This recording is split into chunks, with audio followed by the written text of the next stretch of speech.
Good Monday morning, everyone. Hope you had a good weekend and you're ready to jump in to the 79th Psalm with me. We'll be picking up in the ninth verse today as the psalmist is praying for his nation. His nation has been devastated by most likely an attack from the Babylonians. And he has this psalm is his prayer then to the Lord in regards to that. And if you look closely, you'll notice back up a little bit at his prayer. He begins in verse 5 by praying for the Lord to get involved, to the Lord to stop being angry, to come and to intervene on behalf of his people. That he's asking him to come and rescue them from their situation. Then again, he expands on that thought in the next verse, in verses 6 through 8. Again, that the Lord would intervene on behalf of His people, especially in comparison to the wickedness of those who had attacked Israel. And now in verse 9, he is very specific in his plea for help, for intervention. Verse 9, you can see, begins with those simple words, help us.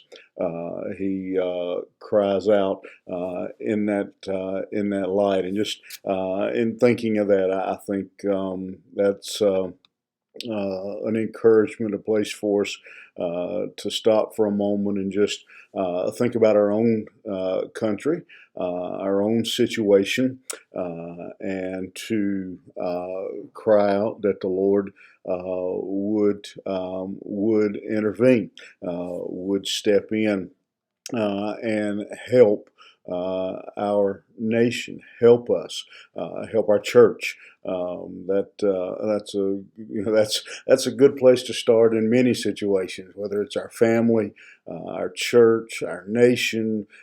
Help us, and so he's going to cry out to the Lord, and he does this when he says, "Help us, O God of our salvation, for the glory of thy name, and deliver us and purge away our sins for thy name's sake."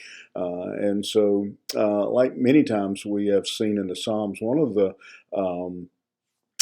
methods of prayer that we see in the psalmist is to pray that God would intervene in a situation for His name, that His name wouldn't be embarrassed. Again, I've said before that many times in this timing, in their setting, that one nation didn't just defeat the other nation's army, but that nation's God defeated the other nation's God. And so, if for no other reason, even if Israel had been sinful, had been disobedient, he is praying that God would intervene just so he could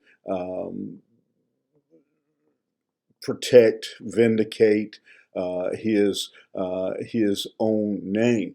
And then he goes on and does include something that tells us, I think, a little bit the psalmist does understand, because he says, purge away our sins.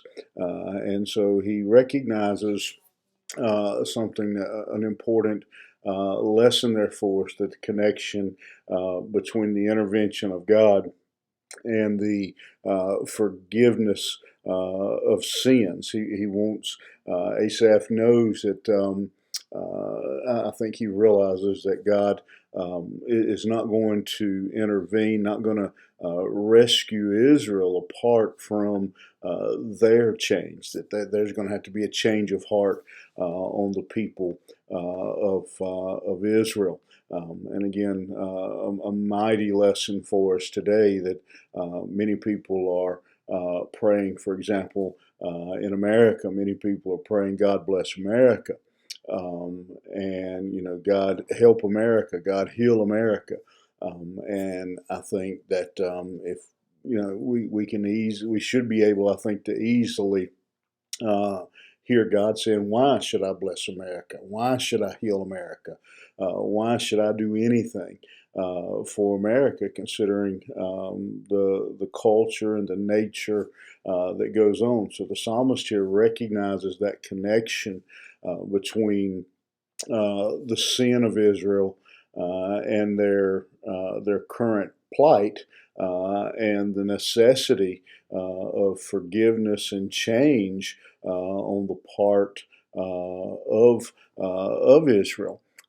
And he goes on and says, "Wherefore should the heathen say, Where is their God? Let him be known among the heathen in our sight by the revenging of the blood of thy servants, which is shed."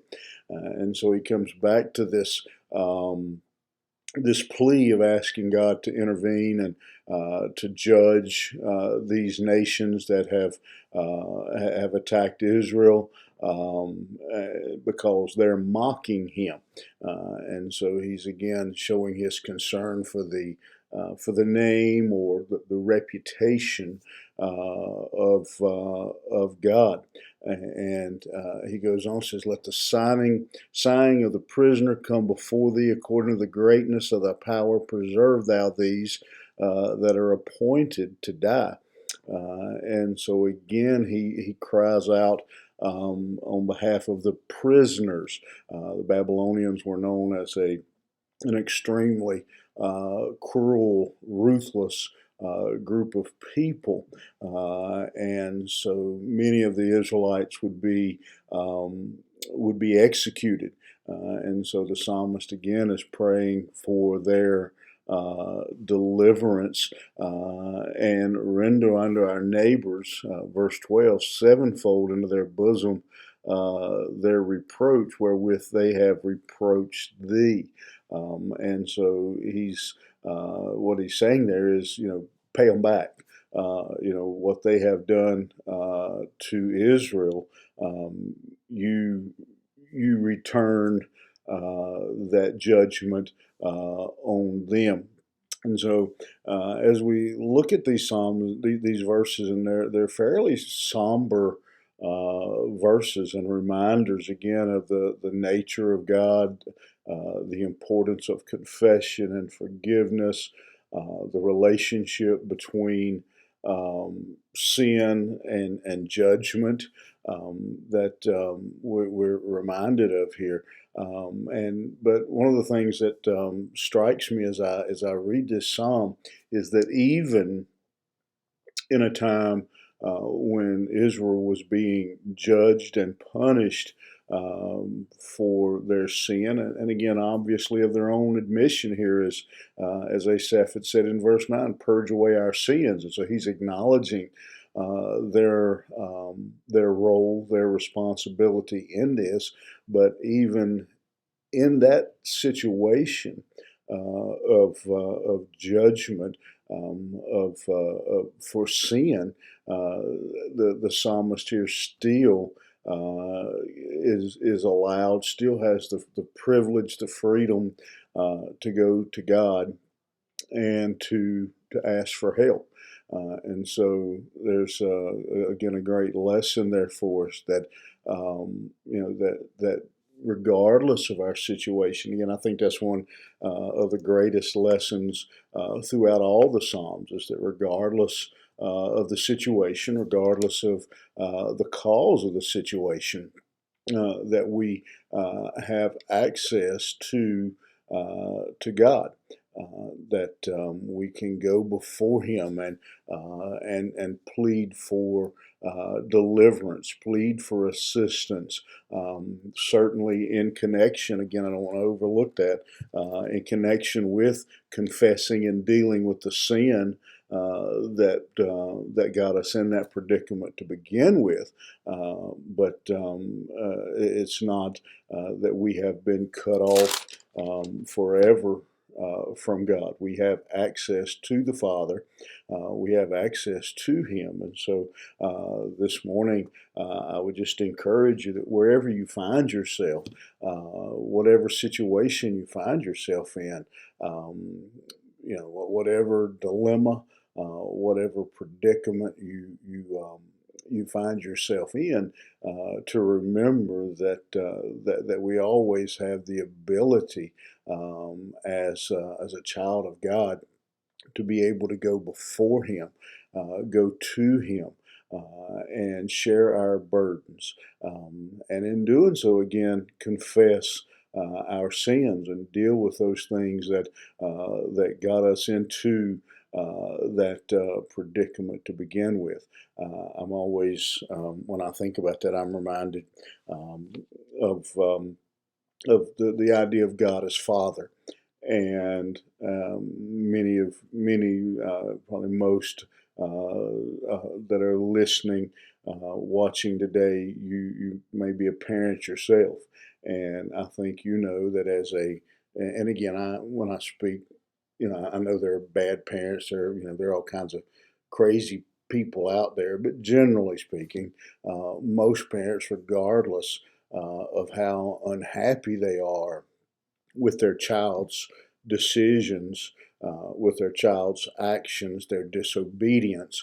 If their child came to them with a problem, came to them with a dilemma of some type, a situation, most parents, even in their human frailty and sinfulness themselves and their own imperfection, they're gonna try their best to assist their child. They're gonna listen to that situation, to that plea from their child. Your phone rings at 2 o'clock in the morning, and you answer it, and it's your child. You're probably not going to say, "Call me back tomorrow." You're going to take time to listen, and that's us as human beings, frail, sinful human beings. How much more can we rely on a perfect Father, a perfect God, to hear us when we cry, and to hear us from the depths of our situation, and to hear our prayer, and to intervene on our behalf. And so this morning, as we wrap up, let me just encourage you that wherever you find yourself, whatever situation you find yourself in, whoever might be the Babylonians in your life, attacking, carrying you prisoner, know that we have a Father, and we have a God who listens and who cares, if we'll only call out to Him. All right, you have a good day, and we will see you back here first thing tomorrow morning.